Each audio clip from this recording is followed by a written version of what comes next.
Hello dears, എല്ലാവർക്കും ഇഷ്ടം മാത്രം പുത്തൻ പ്രൊമോ വിശേഷങ്ങളിലേക്ക് സ്വാഗതം. അപ്പൊ ഞാൻ പറഞ്ഞില്ലേ, ഒരു ദിവസം ഇവർ തമ്മിൽ ഉടക്കാണെങ്കിൽ പിറ്റേ ദിവസം ഇവർ തമ്മിൽ പ്രണയത്തിലായിരിക്കും അല്ലേ. അപ്പൊ നമ്മുടെ ഇഷിത ആ ഒരു വെള്ളത്തിന് പകരം ആ മദ്യപിച്ചത് നമ്മളെല്ലാരും കണ്ടു കാണും അല്ലേ. മാറിപ്പോയി നമ്മുടെ ഇഷിതയ്ക്ക്, അങ്ങനെ ബോധമില്ലാതെ പറ്റായി കിടക്കുവാണ്. അപ്പൊ ഭയങ്കര തലവേദനയും ഛർദിലൊക്കെ ഉണ്ട്. അപ്പൊ നമ്മുടെ മഹേഷ് പറയും, പച്ചവെള്ളത്തിന് പകരം എന്താ പറയാ, മദ്യം എടുത്ത് കുടിച്ചാൽ ഇങ്ങനെ ഇരിക്കും എന്നൊക്കെ പറഞ്ഞിട്ട് ഗുളികയൊക്കെ എടുത്ത് കൊടുക്കുന്നുണ്ട് കേട്ടോ.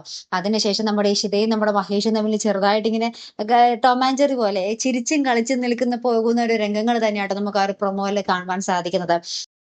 പിന്നീടുണ്ടല്ലോ, അപ്പൊ നമ്മുടെ ഇഷിത ഇങ്ങനെ ബോധമില്ലാത്ത സമയത്ത് നമ്മുടെ മഹേഷിനെ പിടിച്ച് അടിക്കുകയൊക്കെ ചെയ്യുന്നുണ്ട് കേട്ടോ. അപ്പൊ ഇങ്ങനെ കർണത്ത്, നമ്മുടെ മഹേഷിന്റെ കർണത്ത് ശരിക്കും പാടൊക്കെ ഉണ്ട്. അപ്പൊ നമ്മുടെ മഹേഷിന്റെ അമ്മയും പെങ്ങളാണെങ്കിൽ ഇത് കണ്ടാ പിന്നെ വെറുതെ വിടില്ലല്ലോ. അപ്പൊ നമ്മുടെ പെങ്ങൾ ഇങ്ങനെ അമ്മയ്ക്ക് ഇങ്ങനെ കുത്തി കൊടുക്കുന്നുണ്ട്. അവൾ അറിയാതെയൊന്നും അടിച്ചതല്ലമ്മേ, അവള് മനഃപൂർവ്വം മഹേഷിനെ അടിച്ചതാണെന്നൊക്കെ പറഞ്ഞ് നമ്മുടെ അമ്മയെ പിരിയേറ്റി വിടുന്ന ഒരു രംഗവുമാട്ടോ നമുക്ക് പിന്നീട് ആ ഒരു പ്രൊമോയിൽ കാണുവാൻ സാധിക്കുന്നത്. അപ്പൊ എന്തായാലും നമുക്ക് കാത്തിരുന്ന് തന്നെ കാണാം അല്ലേ. അപ്പൊ ഇതുപോലെ പ്രൊമോ റിവ്യൂസിനും എപ്പിസോഡ് റിവ്യൂസിനും ഒക്കെ നിങ്ങൾ മറക്കാതെ ചാനൽ സബ്സ്ക്രൈബ് ചെയ്യുക. അടുത്തൊരു വീഡിയോ വരുന്നത് വരയ്ക്കും ഗുഡ് ബൈ.